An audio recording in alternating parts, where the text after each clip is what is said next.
really show what's happened in the last 50 years in that very obscure subject of shaped canvases, not only in America, also Italian artists, and there is a Swiss artist, and so do a trans-historical survey and also a trans-geographical survey of that subject.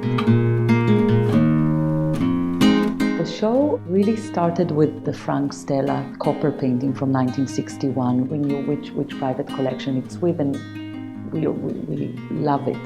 So the first phone call was calling this collector and asking if we can borrow this work for a show, and he said yes, and around that work we built the show. The title comes from in 1964, exactly 50 years ago, there was a show at the Guggenheim that was called The Shaped Canvas, that Alloway curated, and it had only 5 artists in it, and Frank Stella was one of them.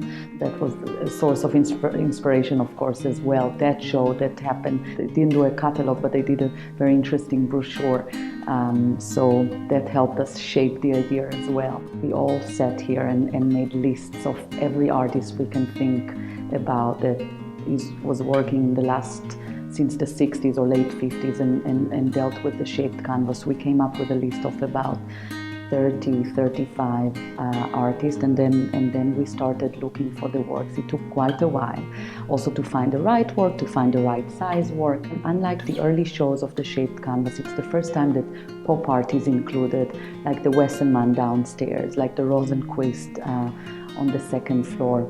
We try to give it that edge, curatorially speaking.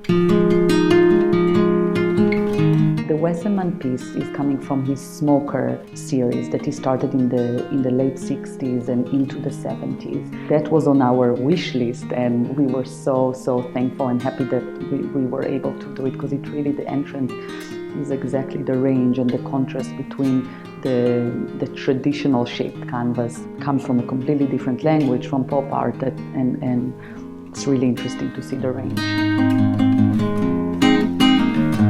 There are 3 Italian artists on that floor. There is Pino Pascali, the dolphin tail from mid-60s. One of his best works, very inspiring. It doesn't look like canvas, but it is actually canvas stretched over a wood structure. We have the small gold fontana from the late 50s, which is beautiful and has it all.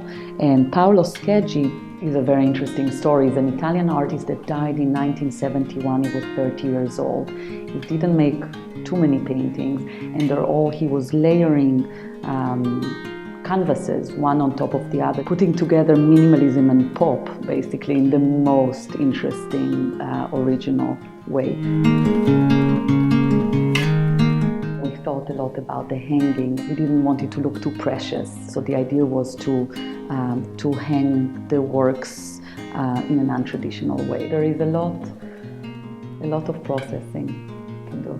We hope they will think about the subject and explore the subject, but also the works individually and the relationship between the works, between the generations, the old and the new, between the different locations.